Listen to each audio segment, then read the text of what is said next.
bigoted, or crazy, you're being gaslighted. Gaslighting is a systematic process of attempting to erode another person's reality by consistently telling them that what they're experiencing is not true, and a gradual giving up on the reality, or by suspension of disbelief by that person. We've been told the election wasn't stolen, despite a mountain of evidence that it was. This is gaslighting. Distract us with riots and impeachments while liberty is erased in the last bastion of freedom, and will take away your job if you insist on using your perception and common sense. Today we are living in a perpetual state of gaslighting. The reality portrayed by the media is at complete odds with what we are seeing with our very own two eyes. And when we question the false reality, we are vilified as racist or bigots or just plain crazy.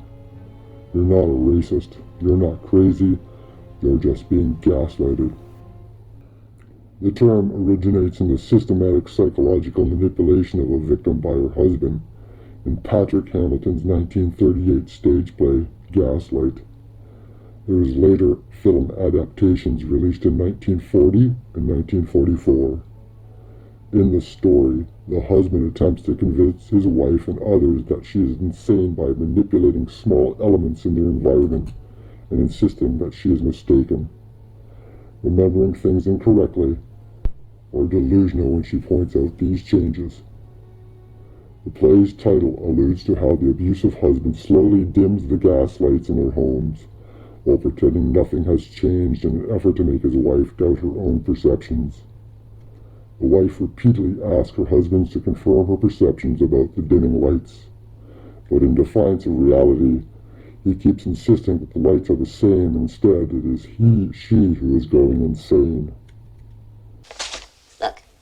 Dear Lady Dalroy, oh, this is my husband's writing. So is this. Mrs. Anton, your husband and Sergius Bauer are one and the same person. And this letter from Sergius Bauer to Alice Alquist was written 2 days before her murder. But he said there wasn't any letter. He said I was going out of my mind. Not going out of your mind. You're slowly and systematically being driven out of your mind. Why? Perhaps because you found this letter note too much. New York State has twice as many deaths from COVID-19 than any other state. And New York has accounted for 1/5 of all COVID-19 deaths. But we are told that New York Governor Andrew Cuomo has handled the pandemic better than any other governor. But if we support policies of governors whose states only have a fraction of the infections and deaths as New York, we are called anti-science and want people to die. So we ask ourselves, are we crazy? No, we are being gaslit. We see mobs of people looting stores, smashing windows, setting cars on fire, and burning down buildings. But we are told these are demonstrators, and they are peaceful protests. And when we call this destructions of our cities, and that they are riots, we are called racists. We see the major problem destroying many inner cities, and that is crime, murder, gang violence, drug dealing. We are told it is not crime. We are told that the police are the problem in the inner cities. We are told we must defund the police and remove law enforcement from crime-riddled cities to make them safer. If we advocate for more policing in cities overrun by crime, we are accused of being white supremacists and racists. The country of the United States accepts more immigrants than any other country in the world. The vast majority of the immigrants are people of color, and these immigrants are enjoying freedom and economic opportunities not available to them in their country of origin. But we are told that the United States is the most racist and oppressive country on the planet, and if we disagree, we are called xenophobic and racists. Capitalist countries are the most prosperous countries in the world. The standard of living is the highest in capitalist countries. We see more poor people move up the economic ladder to the middle and even the wealthier classes through their efforts and abilities in capitalistic countries, more so than any other economic system in the world. But we are told capitalism is a very oppressive system designed to keep people down. On the other hand, communist countries have killed over 100 million people in the 20th century.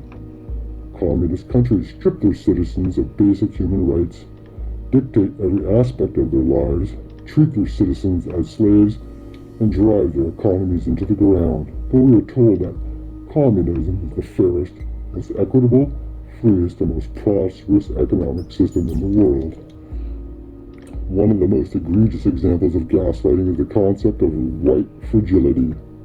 You spend your life trying to be a good person, trying to treat people fairly and with respect. You disavow racism and bigotry in all its forms. You judge people solely on the content of their character and not by the color of their skin. You don't discriminate based on race or ethnicity. But you are told you are a racist, not because of something you said or did, but solely because of the color of your skin.